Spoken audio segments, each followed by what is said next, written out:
light here is eternal. The sun is just a memory buried under kilometers of seawater. The immense pressure of the Pacific Ocean weighs on every form of existence, enough to crush metal and deform the familiar structures of life.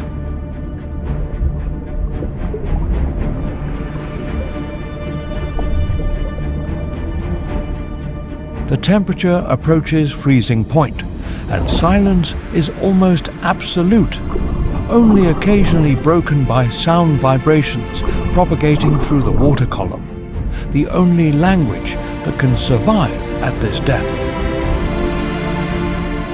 This is the Mariana Trench, the deepest scar on the Earth's crust, a fissure stretching over 2,500 kilometers in the western Pacific.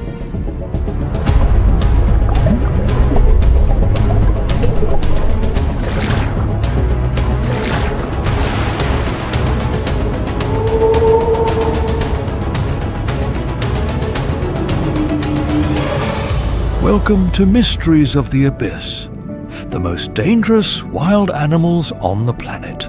Every like and subscribe you give is a huge motivation for us to keep creating better and higher quality content. Don't hesitate to leave a comment below.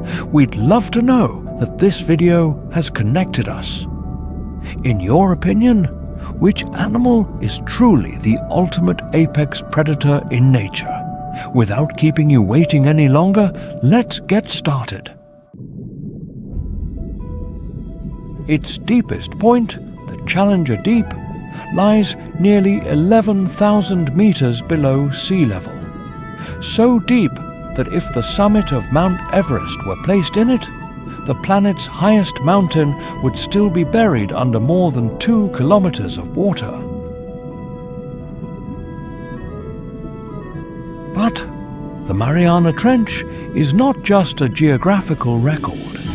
It is a biological frontier where the familiar laws of the Earth's surface begin to collapse.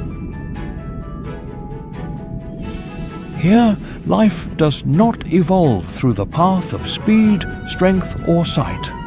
On the contrary, evolution takes a different direction.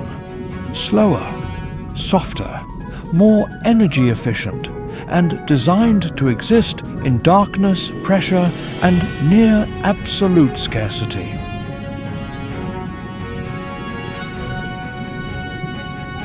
This is also a world where humans have almost never set foot. Only a few sounding devices and manned voyages have touched its floor, and only for brief periods. The majority of the Mariana Trench remains outside direct observation, known to humans primarily through sound waves, indirect data, and faint biological signs. Every approach is not a conquest, but a glimpse into a domain we still do not truly understand. Here, nature does not create the fastest or strongest organisms, but selects the most resilient, most minimalist, and most profoundly adapted forms of existence to the planet's limits. And it is in this dark depth that the greatest questions about the limits of life on Earth still await to be revealed.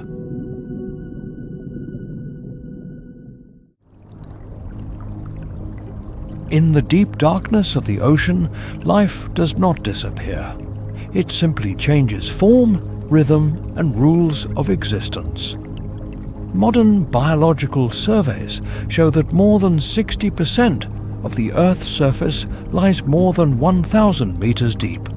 And in this seemingly infinite space, scientists have recorded hundreds of thousands of marine species, with a real estimate that could exceed 1 million species, most of which are not yet fully described.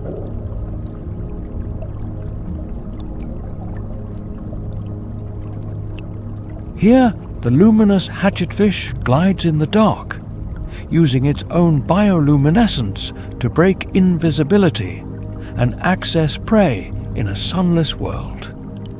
The black dragonfish suspends a deadly lure lantern in front of its mouth, turning light into a final trap for naive organisms.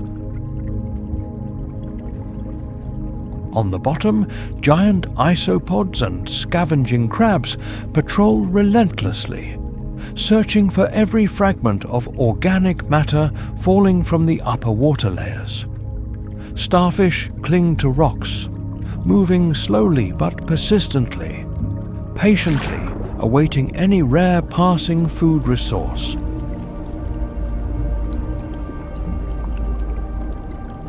Sea cucumbers, polychaete worms, and seabed bacteria form the ecological base, silently processing marine snow, the continuous flow of organic matter falling from the upper life, maintaining the energy cycle in an environment with almost no new sources of supplement.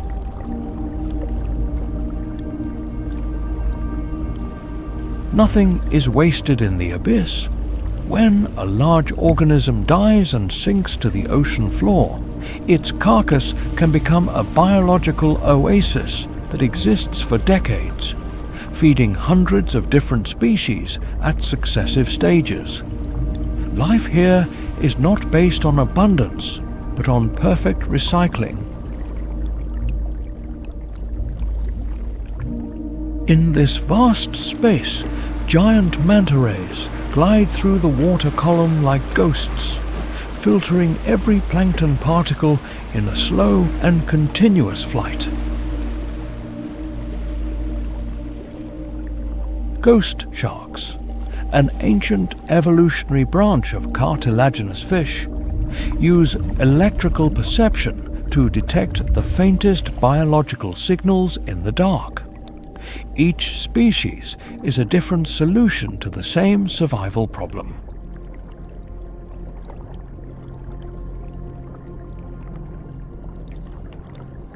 Even the planet's largest organisms are part of this network. Blue whales cross cold ocean currents, carrying a microscopic ecosystem in their gigantic bodies, communicating with low-frequency sounds that can propagate for hundreds of kilometers across the ocean.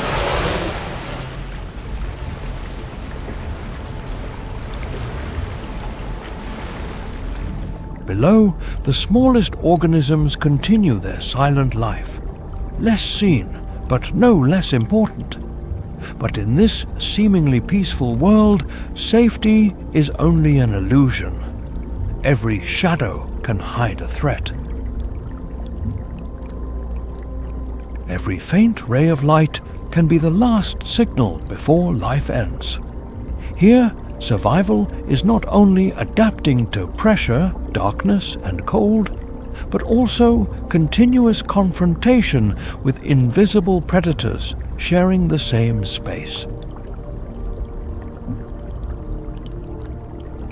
The deep ocean is therefore not a silent void, but a complex biological network, where every movement, every death, and every new life are interconnected in a cycle that has been operating for millions of years.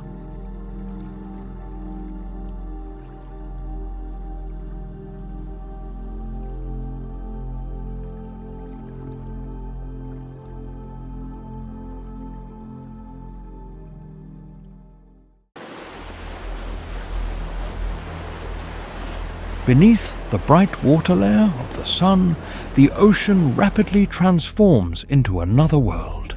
At a depth of about 200 to 1,000 meters, light fades to the point of being no longer sufficient for photosynthesis, opening the zone known as the twilight zone.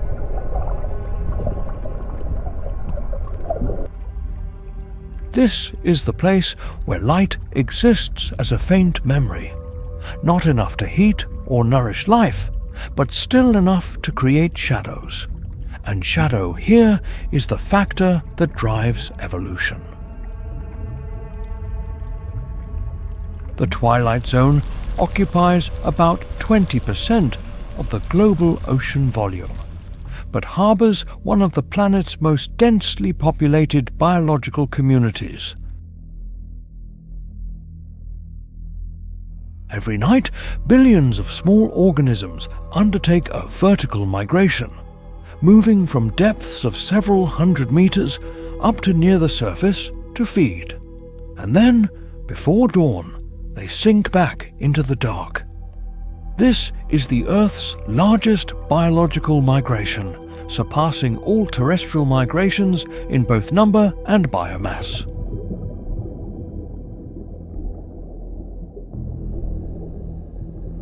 In an environment where light is a scarce resource, evolution does not favor speed or size, but efficiency and deception.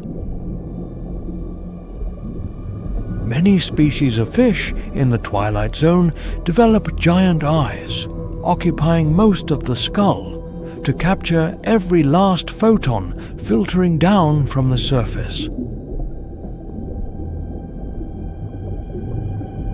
Other species go in the opposite direction, abandoning vision and replacing it with other senses like vibration perception, electrical fields, or chemicals.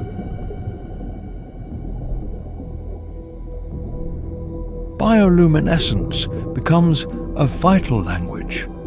About 75% of organisms in the deep waters have the ability to emit biological light in some form. For the hatchetfish and the black dragonfish, light is a lure. For jellyfish and certain squid species, it is a distraction or defense tool. For many other species, light is simply a way to identify their conspecifics in a colorless world.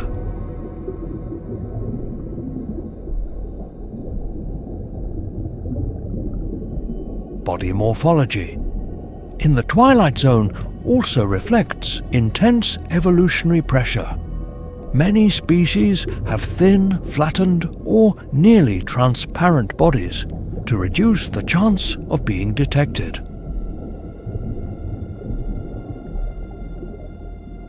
Others possess jaws disproportionately large compared to body size, allowing them to swallow any rare prey they encounter, because here a missed opportunity can mean death.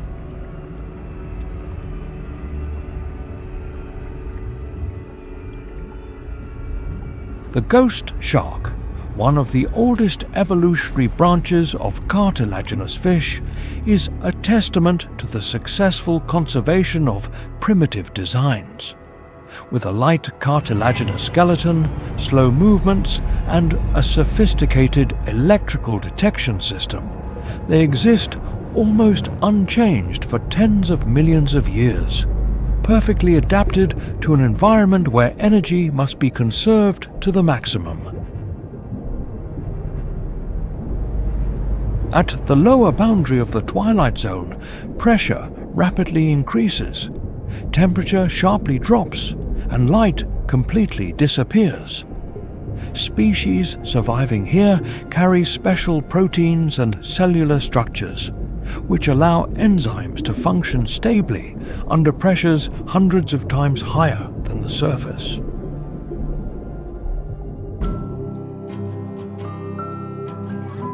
This is not only morphological evolution, but evolution at the molecular level.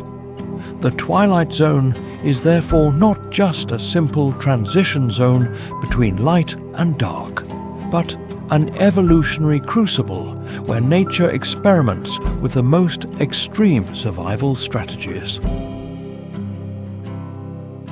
Every species existing here is the result of millions of years of selection, where failure means extinction, and success is measured by the ability to persist in silence.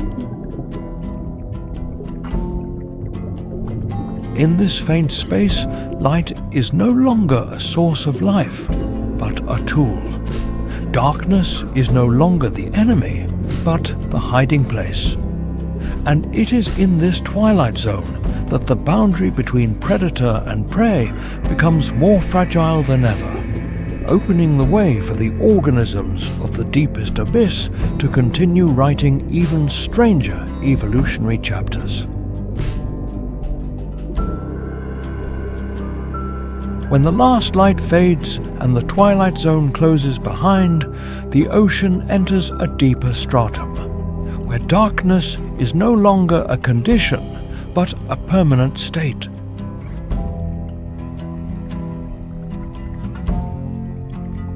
And it is in this space of absolute silence, descending from above like a gigantic living shadow, that the only predator that can penetrate all layers of the ocean begins its journey: the sperm whale.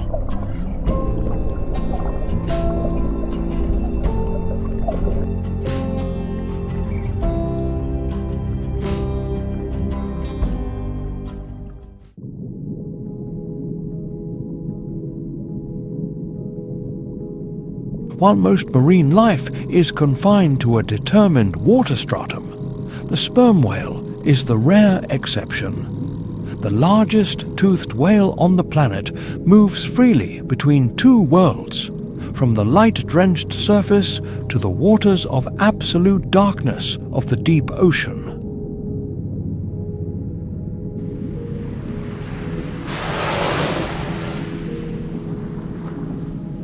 With a body length reaching nearly 20 meters and a mass that often exceeds 50 tons, the sperm whale exists as a giant living structure, slow but unstoppable.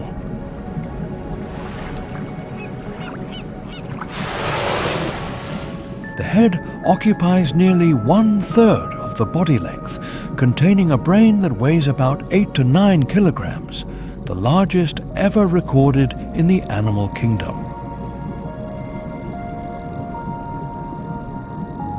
This structure not only serves for neural processing, but is also the center of the sound navigation system. Its thick grey skin, often covered with deep circular scars, is physical proof of the confrontations that take place in the dark, where very few organisms could survive.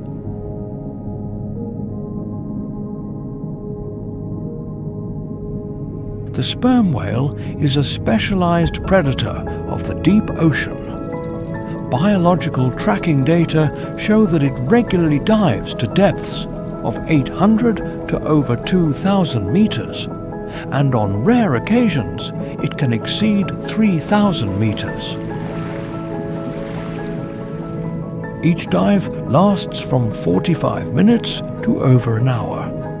When descending, heart rate drastically decreases. Blood flow is prioritized to the brain and essential organs, and the lungs collapse to avoid pressure injuries, which at a depth of 1,000 meters is already about 100 times higher than at the surface. In total darkness, vision becomes useless.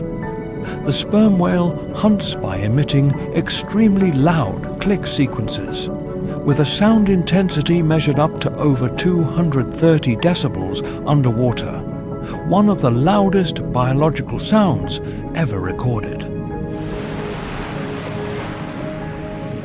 The feedback sound waves allow it to construct a detailed spatial map, detecting and tracking moving prey.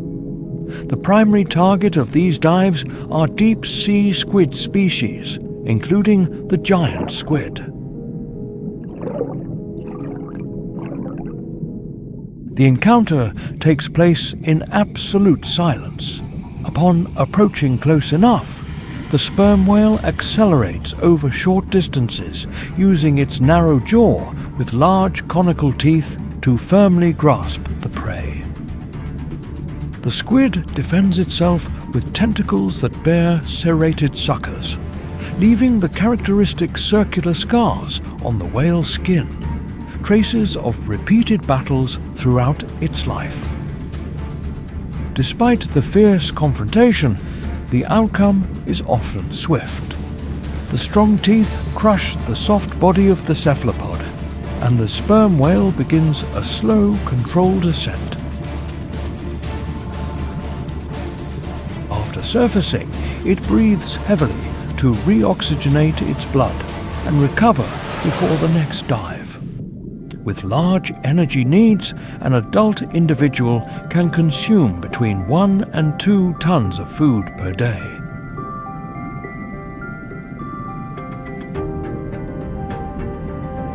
In addition to hunting, male sperm whales compete fiercely during the breeding season.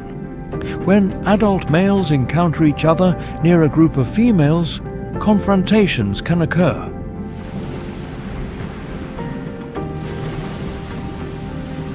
Two bodies weighing tens of tons charge each other, ramming with their large heads and emitting sequences of threatening sounds.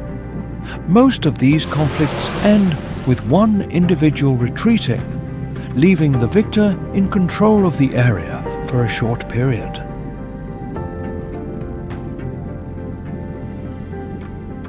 The sperm whale is a testament to the extreme adaptability of marine mammals. It combines gigantic size, pressure-resistant physiology, and acoustic intelligence to exploit a space that the majority of life cannot access. In the deep ocean, where light does not exist and pressure is the sovereign, the sperm whale stands at the top of the food chain, as a traveler between two worlds, bearing the marks of the abyss on its own body.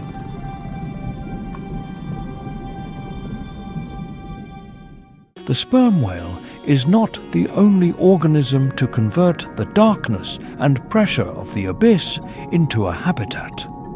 Near the seabed, thousands of meters deep, where the temperature often only fluctuates between 2 and 4 degrees Celsius and pressure exceeds 1,000 atmospheres, life does not belong to the fastest or strongest, but to the organisms that have mastered the art of slow existence. The starfish is one of the most typical forms of this strategy. With a central disc from which typically 5 arms radiate, the body diameter of the starfish ranges from a few centimeters to over 1 meter in the largest deep-sea species.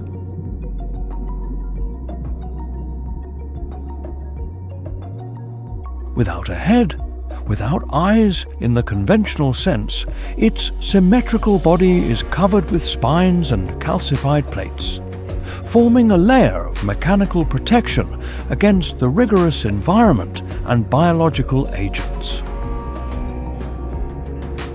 The starfish's survival secret lies in the underside of the arms. Here, hundreds to thousands of tube feet function in synchrony, each only a few millimeters long, adhering to the sediment with a weak but continuous suction force.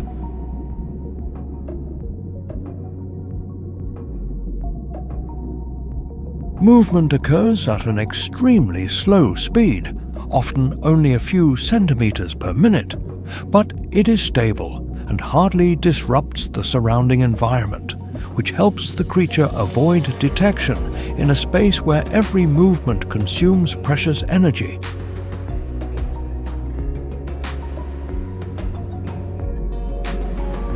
Instead of resisting pressure, the starfish's body almost neutralizes it. Without air cavities or lungs, the body tissue is mainly composed of water and collagen, which allows internal pressure to be completely balanced with the external environment. At the same time, the deep-sea starfish's metabolic rate is several times lower than that of its shallow water relatives, which allows them to survive for days or weeks without new food sources.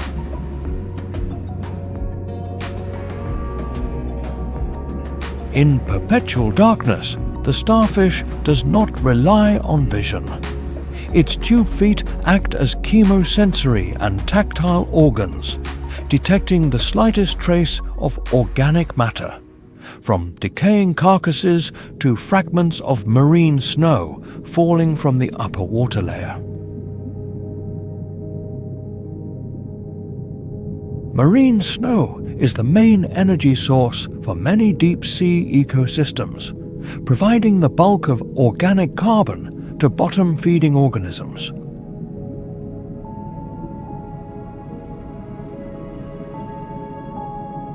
Although it seems passive, the starfish remains an effective predator. When it detects a bivalve, like a clam or mussel, buried in the sediment, it covers the prey with its arms and begins a prolonged attack process. Hundreds of tube feet adhere firmly to the two halves of the shell, creating a continuous, stable, and incessant pulling force. This process can last for hours, sometimes over a day, until the prey's adductor muscle tires and a very small gap opens, often only 1 millimeter wide. As soon as the opening appears, the starfish everts its stomach out of its body and inserts it directly inside the prey's shell. Digestive enzymes are released, liquefying the soft tissue in situ. Once digestion is complete, the stomach is reabsorbed along with the nutrients. It is a slow, precise, and particularly effective hunting strategy in an environment where opportunities to eat fresh flesh are extremely rare. Facing a larger predator, the calcified layer and spines offer initial protection. But if an arm is torn off, the starfish does not die. Instead, it retreats and begins a prolonged regeneration process. Depending on the species and environmental conditions, complete arm regeneration can take from several months to several years. During this time, the organism continues to exist and forage minimally. In the abyss of the ocean, where energy is the rarest resource, the starfish represents a different survival philosophy. Without competing with speed or strength, it exists through patience, efficiency, and the capacity for regeneration.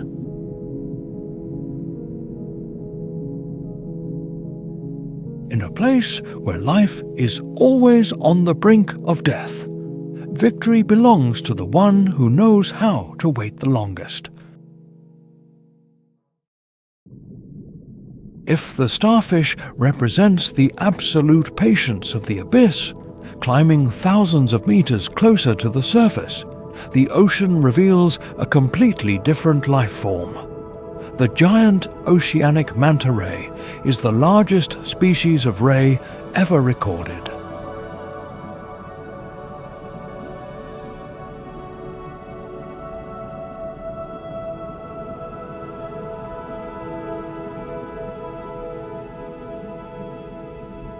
Its body is flat, wide, and strong, optimized for hydrodynamics, which allows it to glide through the water column with an astonishingly low energy consumption. Its two giant pectoral fins act like wings, generating continuous lift. The dorsal surface is dark grey, often with white spots forming a characteristic pattern for each individual, while the ventral surface is lighter, a form of camouflage that reduces the chance of being detected from both above and below. At the front of the head, two flexible cephalic lobes act as funnels for the water flow, adjusting direction and speed during feeding.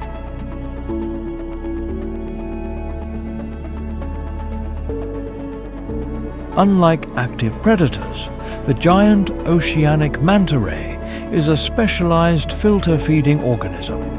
Its diet is based almost entirely on plankton, particularly small crustaceans like krill and copepods.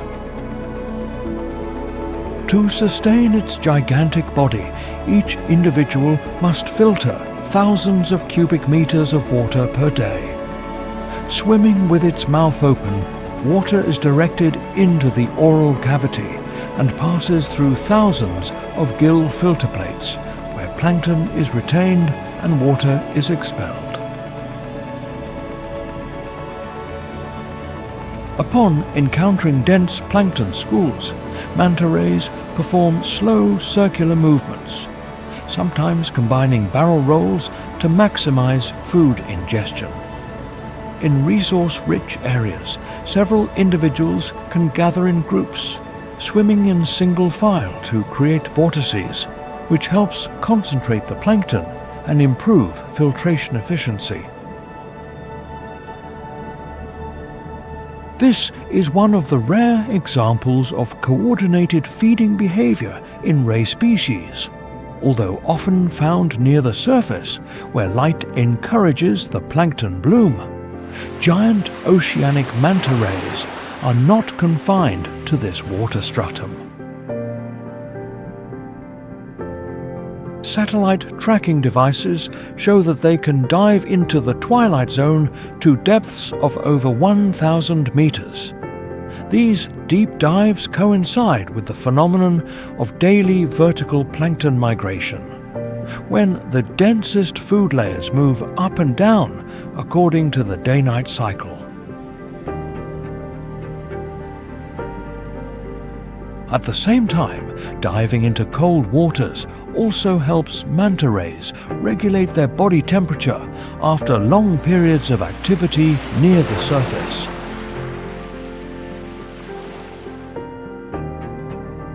In the open ocean environment, size is the main line of defense for adult manta rays. Very few predators are large enough to threaten them, with the exception of orcas and certain large shark species.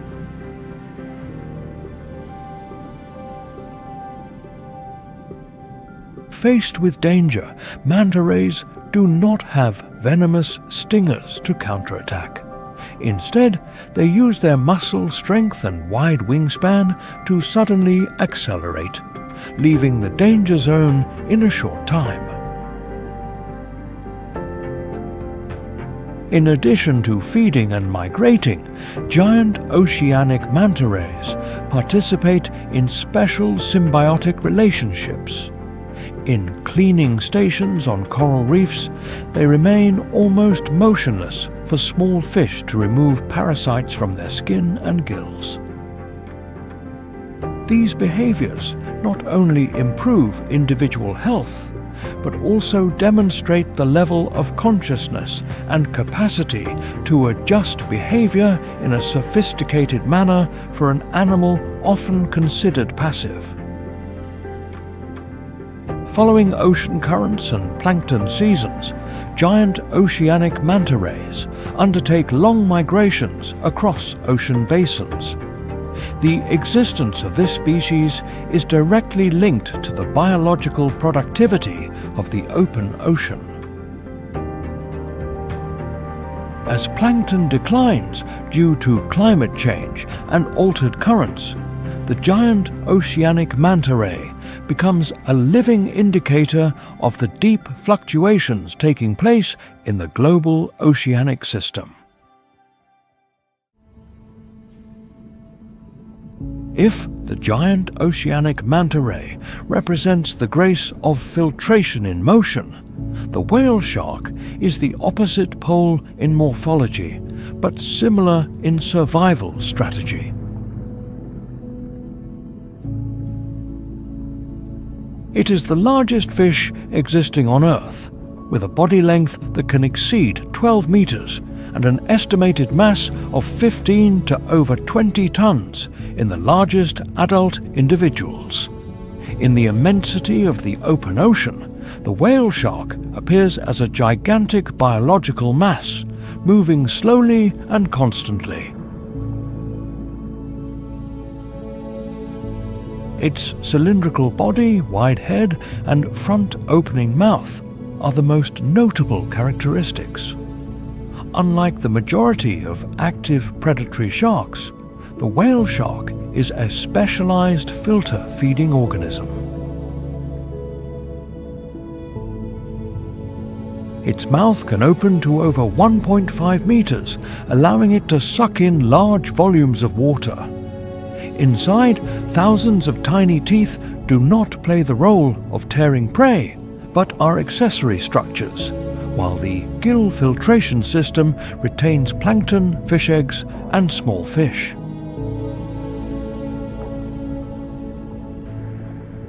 The whale shark's diet mainly consists of plankton, particularly small crustaceans and the eggs of many marine fish species. To satisfy the energy needs of its gigantic body, each individual must filter thousands of cubic meters of water per day.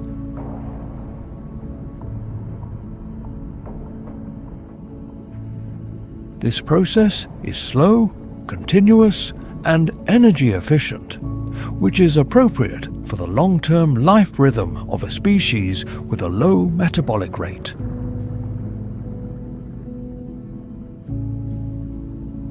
Although often observed near the surface in plankton-rich areas, the whale shark is not confined to this water stratum. Data from satellite tagging devices show that it can dive to depths of over 1,000 meters, accessing the twilight zone and sometimes even deeper water strata.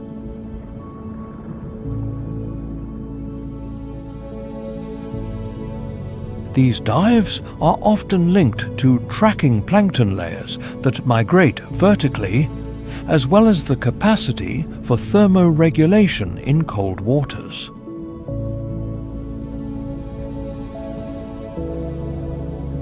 Unlike the manta ray that uses the flexible movement of its fins to control water flow, the whale shark relies on its large body volume and passive suction during swimming. This makes it a mobile biological filter, which directly affects the distribution structure of plankton in large feeding areas.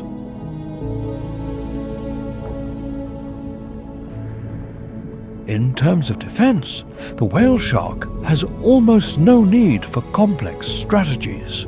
Its gigantic size is a natural barrier to the majority of predators.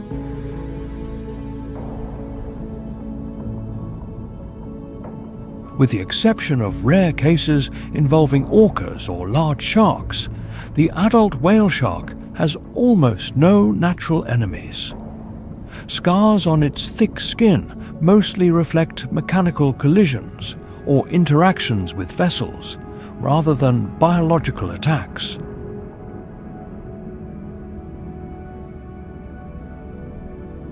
The whale shark's skin is one of the thickest among fish, capable of reaching several centimeters, covered with small dermal scales called denticles, which help reduce water drag and improve protection.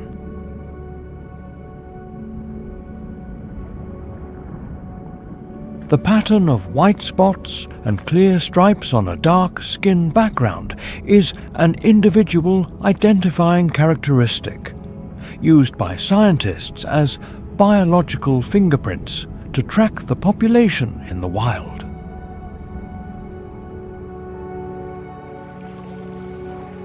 The whale shark's life cycle is slow. Its growth is prolonged, its lifespan can exceed 70 years, and its reproductive cycle remains poorly understood.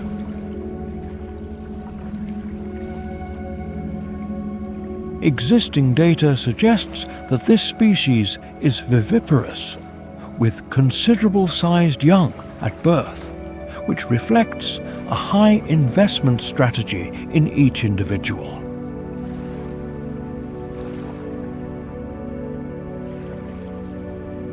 In the open ocean ecosystem, the whale shark acts as a biological indicator of the health of the plankton stratum. Its presence or absence directly reflects the biological productivity of the ocean.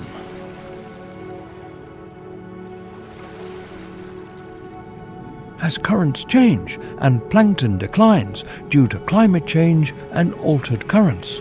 The whale shark is one of the first species to show signs of disruption.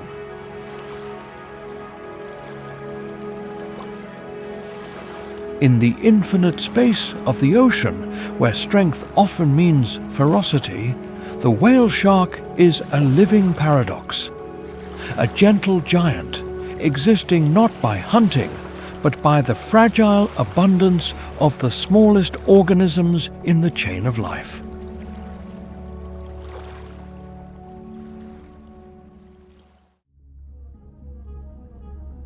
Not all ocean giants are gentle filter feeders.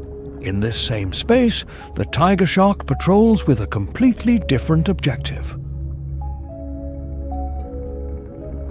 With a length that can exceed 5 meters and a mass close to 1 ton, this shark is a structure of muscle and cartilage designed for non-selective predation, a superior predator of surface and coastal waters.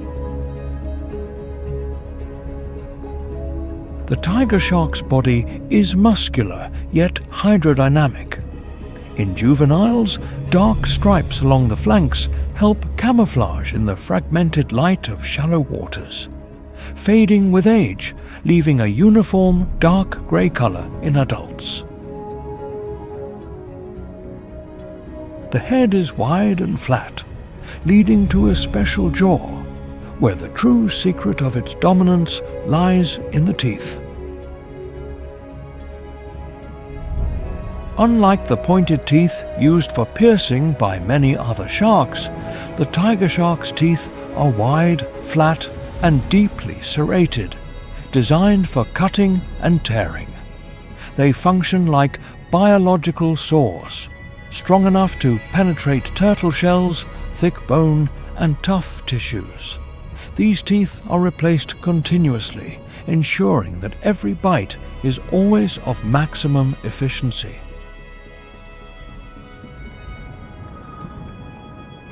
The tiger shark does not rely primarily on vision.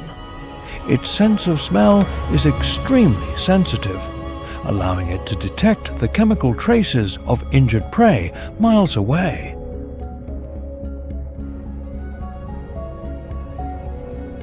Furthermore, the electrosensitive organs, ampullae of Lorenzini, scattered on its snout, help it detect the faint electrical signals emitted by the muscles and heartbeats of other organisms, even when prey is hidden under the sand.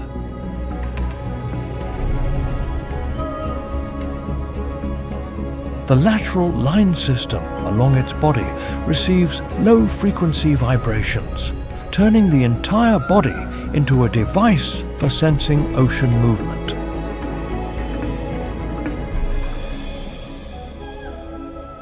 Instead of swimming continuously at high speed, the tiger shark moves slowly, almost indifferently, concealing its explosive acceleration capability.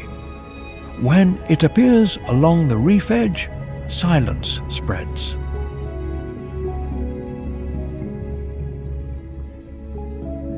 Small fish immediately retreat into rocky crevices, an instinctive reaction to a predator that does not need to show off. One of the tiger shark's typical prey is the sea turtle. When the turtle surfaces to breathe, the shark approaches from below, remaining in the blind spot.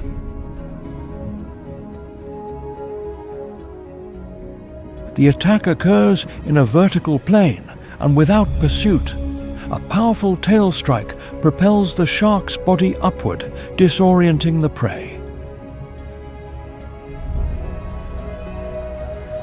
The first bite usually aims for immobilization, cutting the edge of the shell. Then, strong head movements tear the hard shell, turning the hunt into a swift and decisive process. The tiger shark's diet reflects extreme non-selectivity. Fish, turtles, seabirds, small marine mammals, carrion, and even non-biological objects can appear in its stomach. Strong stomach acid allows for the processing of a wide range of materials, giving this species the reputation of being the ocean's cleaner. After feeding, the tiger shark does not stop. It continues to patrol with the same slow rhythm, hunger temporarily satisfied, but the hunting cycle never truly ends.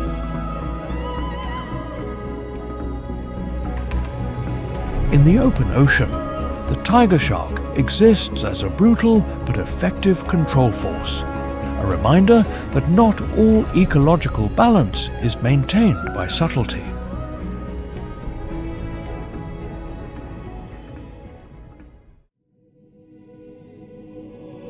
Although a single green sea turtle individual may end its life as the tiger shark's prey, this marine reptile does not exist only to be hunted. With a shell length that can exceed 1 meter and a mass reaching up to about 200 kilograms, the green turtle is one of the largest marine reptiles existing, a living structure designed for long voyages across the ocean. The flattened shell, olive green to dark brown in color, is not only protective armor but also an extension of the skeleton, fused with the spine and ribs.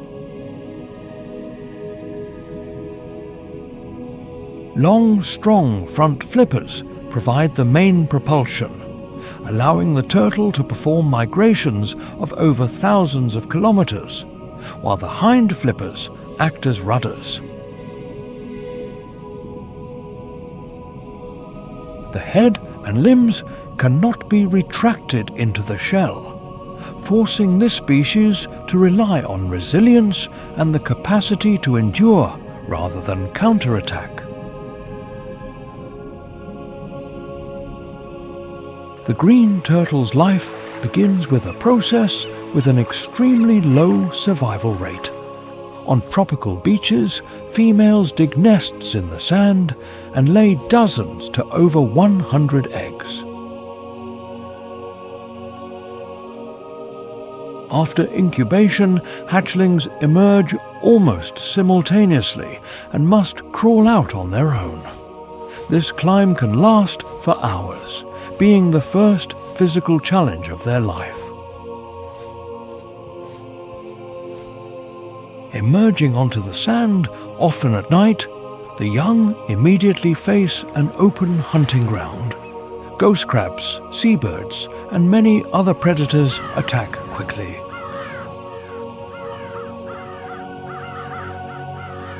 Only a very small fraction reaches the water's edge. Even upon entering the sea, the danger continues, as predatory fish patrol the shallow waters waiting for exhausted individuals. It is estimated that out of 1,000 young born, only one individual may survive to adulthood.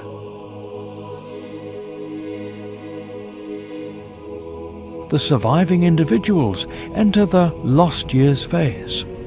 For the first few years, the young live on the high seas, drifting with the great ocean currents and feeding on plankton and small invertebrates.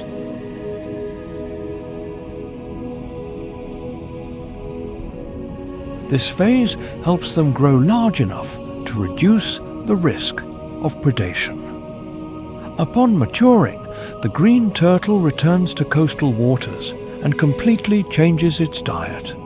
They become strict herbivores, grazing on seagrass and algae from the bottom.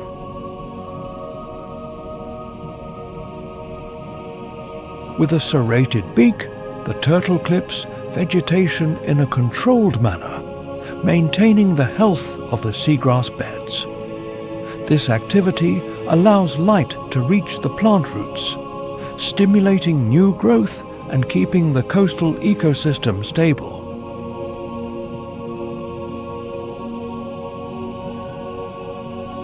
After several decades, the adult green turtle performs one of the most precise migrations in the animal kingdom. Thanks to its ability to sense the Earth's magnetic field, magnetoception, it returns to the exact beach where it was born to reproduce.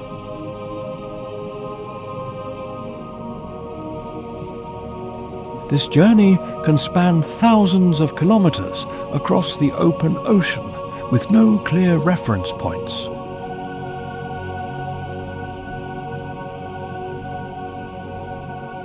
Although its large size significantly reduces the number of predators, the adult green turtle still faces serious threats, particularly from the tiger shark. Facing this predator, the turtle does not counterattack, but relies on its thick shell to withstand the first bite, creating a brief opportunity for escape.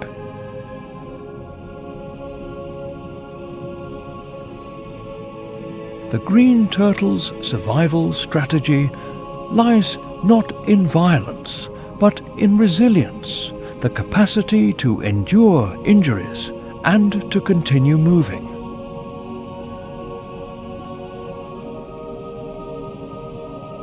In the ocean, the green turtle is a testament to a different evolutionary path. It is not the fastest nor the fiercest, but resilient enough to overcome a series of exhausting, decades-long challenges, just to fulfill a single mission: to return to the birthplace and continue the cycle of life.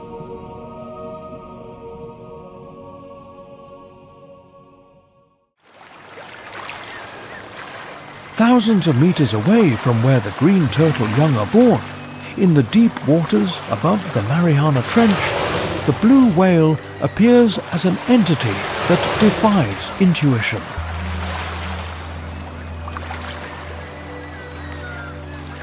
With a length that can exceed 30 meters and a mass of over 180 tons, it is not only the largest living animal, but the largest organism that has ever existed on Earth.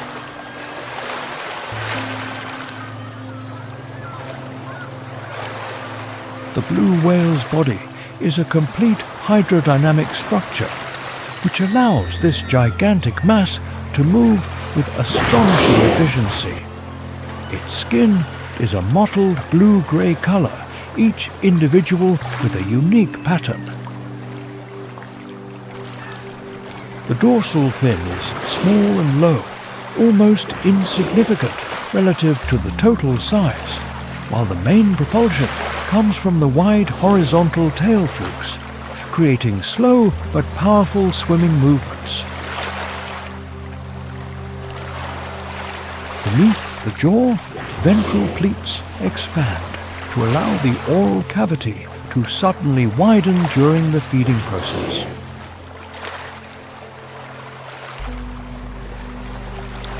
Internally, the blue whale's physiology reaches extreme limits. Its heart can weigh about 300 kilograms, each beat pumping an immense amount of blood through a large vascular system. Its tongue weighs as much as a savanna elephant, which reflects the scale of its entire filtration system. The paradox of the blue whale's survival lies in the fact that the planet's largest organism lives on tiny prey. Its diet is almost entirely composed of krill, small crustaceans, only a few centimeters long, that concentrate in dense biological masses in cold, nutrient-rich waters. The blue whale moves by following these ocean currents, where food sources reach their greatest density.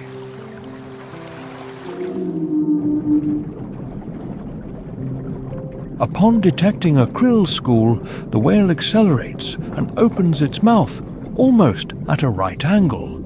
The throat pleats expand, allowing it to gulp down up to about 70 tons of water with the prey in a single mouthful.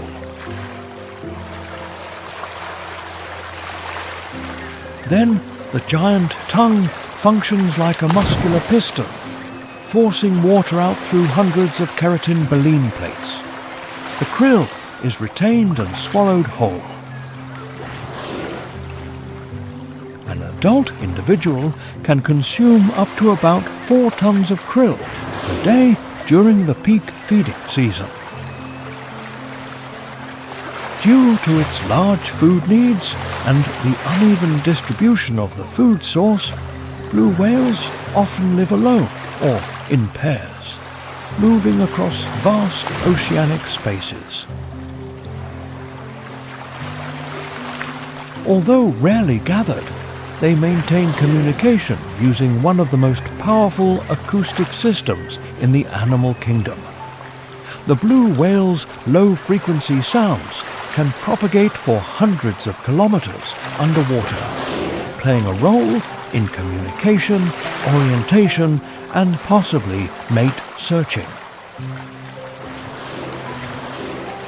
At its adult size, the blue whale has virtually no natural predators. Only on rare occasions can large orcapods threaten the young or weakened individuals. A healthy adult whale exists almost outside the conventional food chain, where its presence is enough to shape the surrounding space.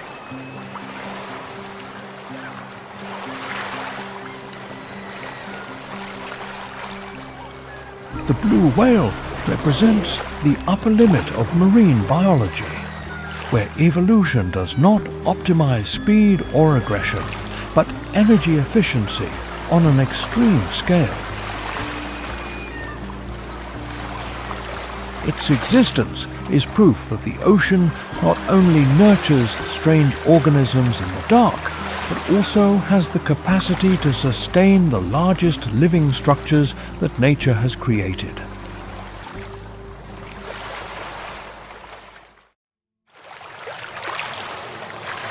If the blue whale represents the upper limit of biological size, at the bottom of the Challenger Deep, the deep-sea octopus represents the limit of flexibility.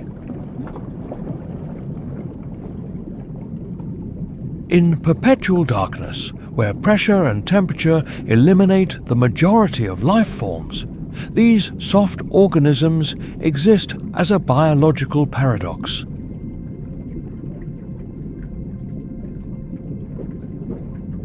Its boneless body is a key advantage. Without air cavities or rigid structures to crush, the water-rich, soft tissue allows internal pressure to be completely balanced with the external environment. Instead of fighting the abyss, they merge into it.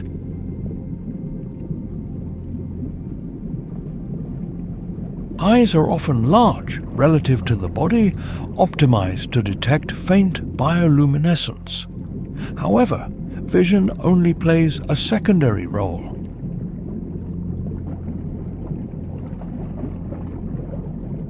The 8 arms covered with suckers are the primary sensory system, allowing the octopus to read the environment by touch and chemical signals. Each arm is both a movement tool, an organ for tasting, and for feeling.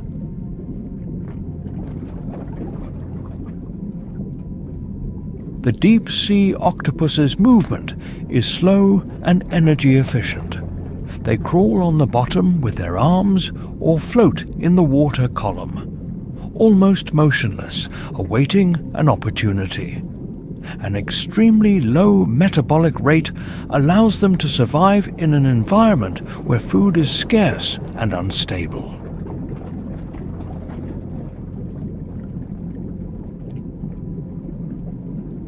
Beneath the passive appearance, the octopus is an effective ambush predator. When prey, such as a crustacean, worm, or small fish, approaches, the attack is swift and precise. The arms form a muscular cage, while the sharp beak hidden in the center pierces the hard shell. Saliva contains toxins and enzymes that paralyze and begin the digestion process from the inside.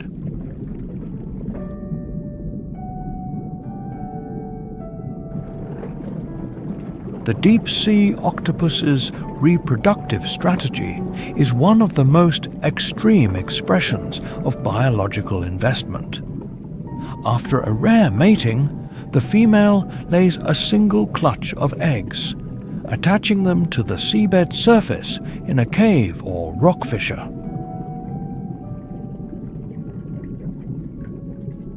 From that moment on, she does not move, does not eat, and dedicates all remaining energy to caring for the eggs. For many months, even years, the female continuously cleans the eggs, chases away parasites, and creates a flow of oxygen-rich water with her siphon.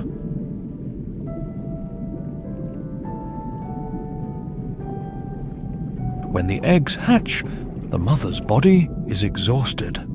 She dies in place, becoming part of the marine snow that nourishes the ecosystem where the new generation begins. The deep-sea octopus shows a different evolutionary path of intelligence and survival, without relying on speed or size, but on flexibility, energy efficiency, and sophisticated biological strategies. They persist in a place where life seems not to belong.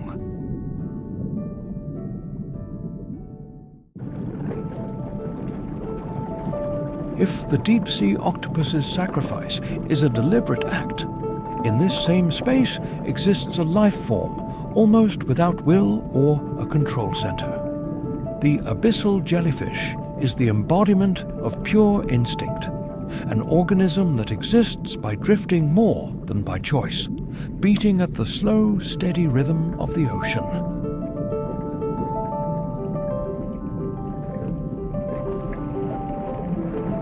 With the characteristic bell shape, whose size ranges from a few centimeters to individuals with tentacles several meters long, the deep-sea jellyfish is one of the abyss's most mysterious inhabitants.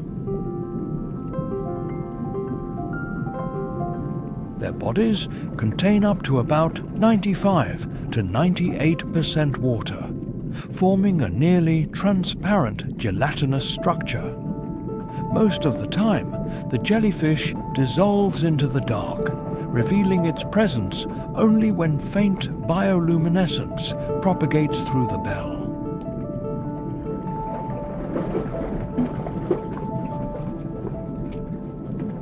The bell contracts and expands at a slow rhythm, often only a few beats per minute. This movement is not intended for directional swimming, but to maintain buoyancy and position in the water column.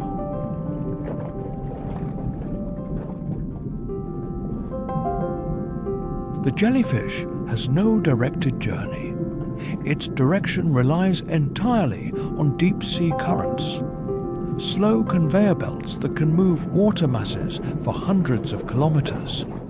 In this state, the jellyfish becomes an absolute nomad, turning the entire ocean into its living space.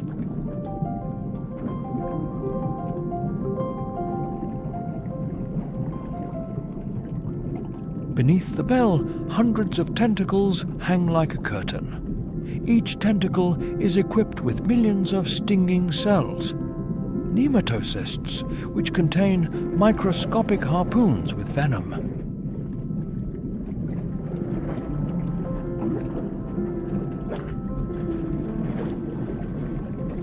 These structures function completely automatically, reacting in milliseconds to contact. For the jellyfish, the tentacle is a sense, a weapon, and the only hunting mechanism.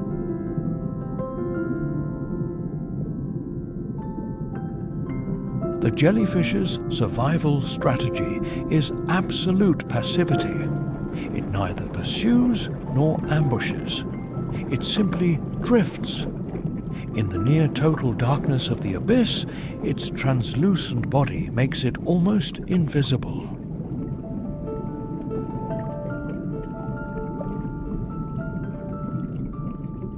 A small fish or migrating crustacean only realizes the danger when a tentacle slightly touches its body.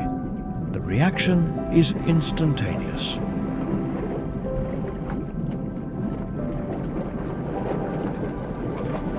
Stinging cells fire, injecting neurotoxin that paralyzes muscles and interrupts nerve signals in seconds. Prey quickly loses its capacity to struggle and remains trapped in the network of tentacles.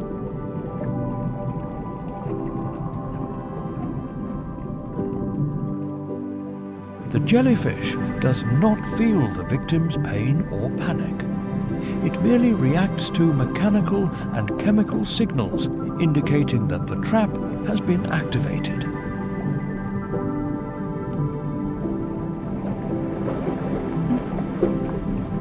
Then the thicker oral arms move slowly, collecting the prey and directing it toward the digestive cavity at the center of the bell.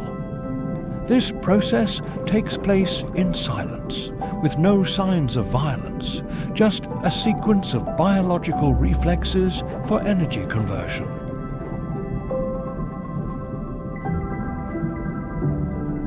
Bioluminescence plays a key role in the life of many deep-sea jellyfish species. Blue or green light pulses can frighten a predator, or conversely, attract curious organisms to approach.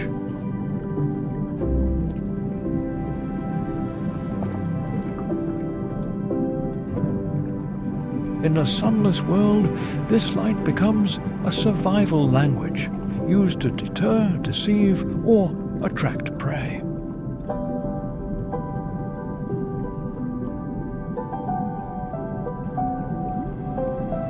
Although it possesses potent venom, the jellyfish is not invulnerable. Certain fish and turtle species have developed venom resistance and can consume jellyfish.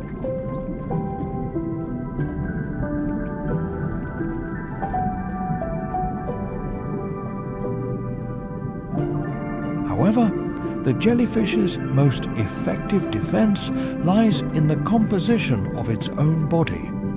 With very low energy value because it is almost entirely composed of water, hunting jellyfish often yields little benefit compared to the effort invested.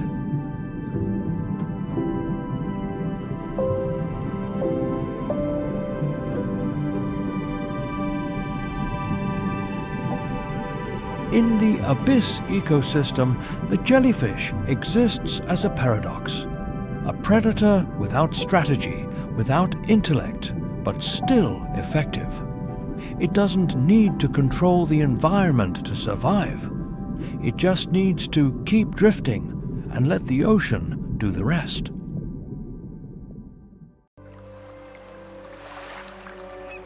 While the jellyfish surrenders its fate to ocean currents, in the water stratum closest to the surface, a predator exists that does not let the environment dictate its destiny.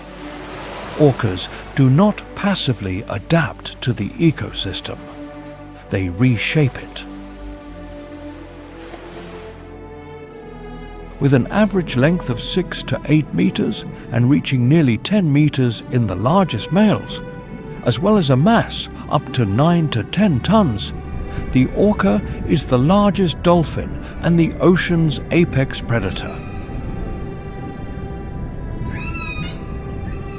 Their bodies have a perfect torpedo shape, optimized for both strength and speed, allowing them to reach speeds of about 55 to 60 kilometers per hour in short bursts.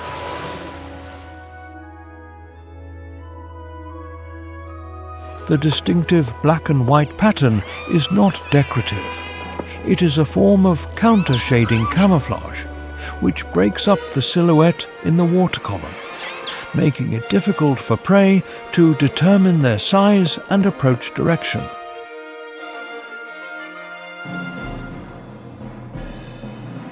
The male adult's dorsal fin can reach up to 1.8 to 2 meters in height, becoming the clearest visual sign signaling the presence of a dominant predator.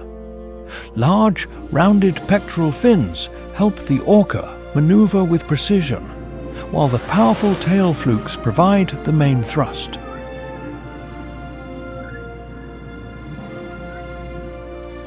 The orca's jaw contains about 40 to 56 conical teeth, each 7 to 10 centimeters long, sufficient to grasp and tear large prey. However, teeth are not the central source of power for this species.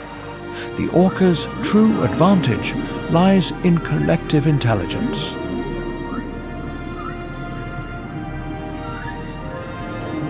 Orcas live in stable matriarchal pods where related individuals maintain lifelong bonds.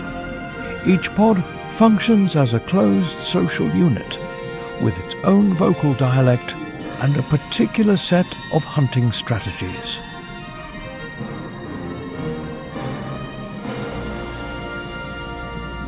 Older females, especially the matriarch, play a central role in conserving and transmitting survival knowledge.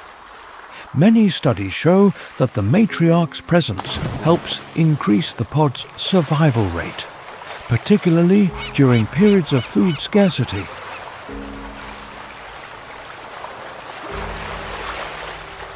When hunting, orcas do not act chaotically.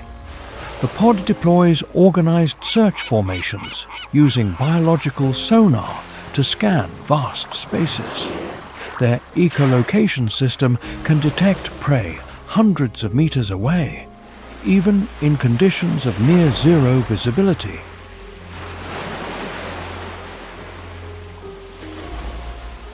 Upon detecting a target, the tactic is immediately activated. It is not a direct, violent assault, but a sequence of calculated harassment.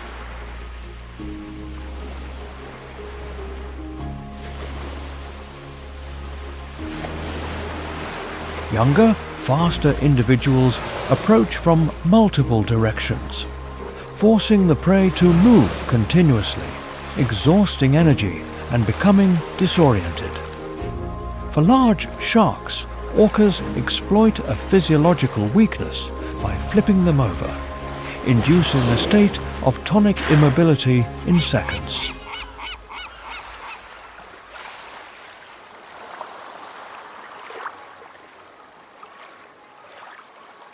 Once the prey has been neutralized, the pod regroups with clear order. The most energy-rich parts, particularly the shark's liver, which contains a high lipid content, are consumed first.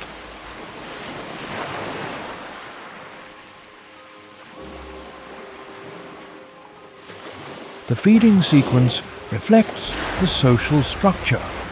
Older, experienced individuals first, then the young. The rest is left behind, becoming a source of nutrition for the deep-sea ecosystem.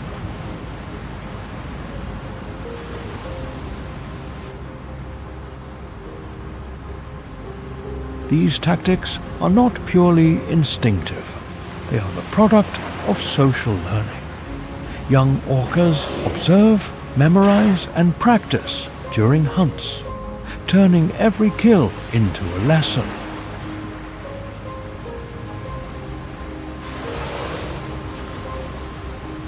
With seals, they create waves to drag the prey off drifting ice. With large whales, they conduct prolonged sieges, separating the young from their mothers. With fish schools, they herd them into a ball and stun them with a tail slap.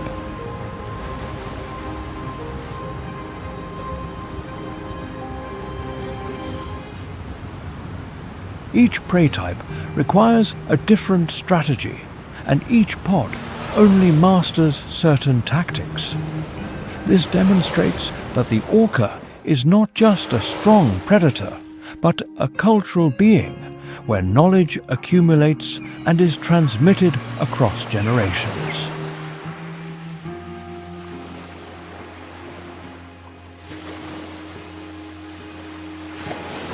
In the ocean of giants, the orca demonstrates that absolute strength does not lie in size or teeth, but in intelligence, coordination, and social structure. They are not just at the top of the food chain. They are at the peak of cognitive capacity in the marine world.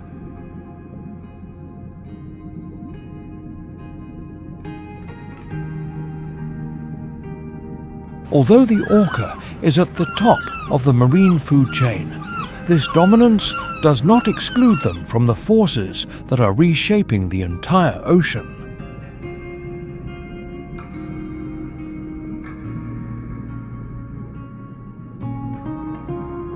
The balance that evolution built over millions of years is now affected by an agent that does not follow the laws of biology, does not hunt to survive, and has the capacity to impact the ecosystem on a scale that surpasses any predator.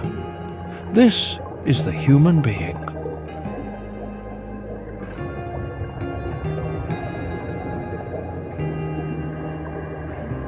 It is notable that although human impact has extended to almost every stratum of the ocean, the deep ocean remains one of the least understood areas on the planet.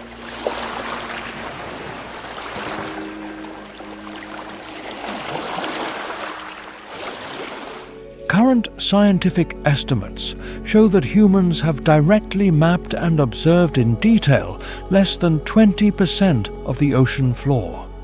The rest remains out of sight, inferred primarily through sonar data, geophysical models, and brief approaches by sounding devices.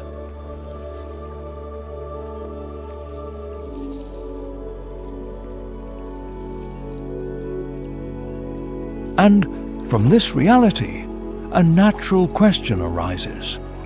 Why, when the majority of the ocean right beneath our feet remains unexplored, is the attention, resources, and ambition of many technology billionaires and large-scale scientific programs directed toward Mars and other distant planets?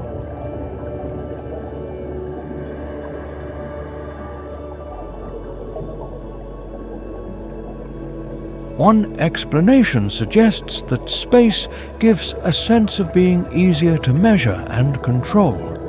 In the vacuum, the laws of physics can be modeled precisely, trajectories can be calculated clearly, and experiments take place in relatively stable conditions.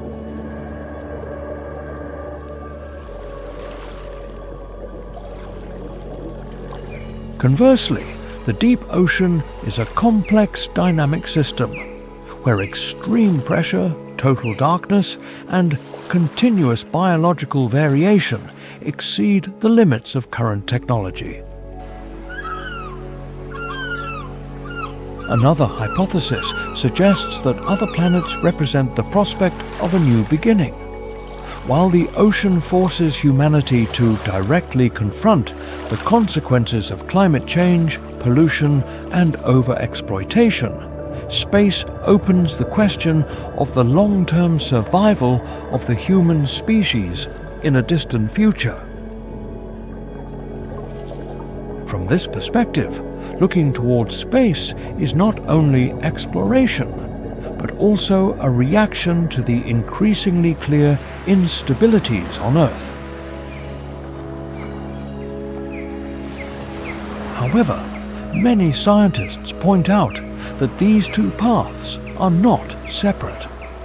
research into deep-sea life, where life exists without sunlight and relies on chemical energy sources, is the basis for hypotheses about extraterrestrial life. Ecosystems around hydrothermal vents, organisms that withstand gigantic pressures and perpetual darkness, provide the most realistic models for understanding life in the universe. In this way, the deep ocean is not only Earth's last frontier, but also the closest natural laboratory for humanity to decode the limits of life.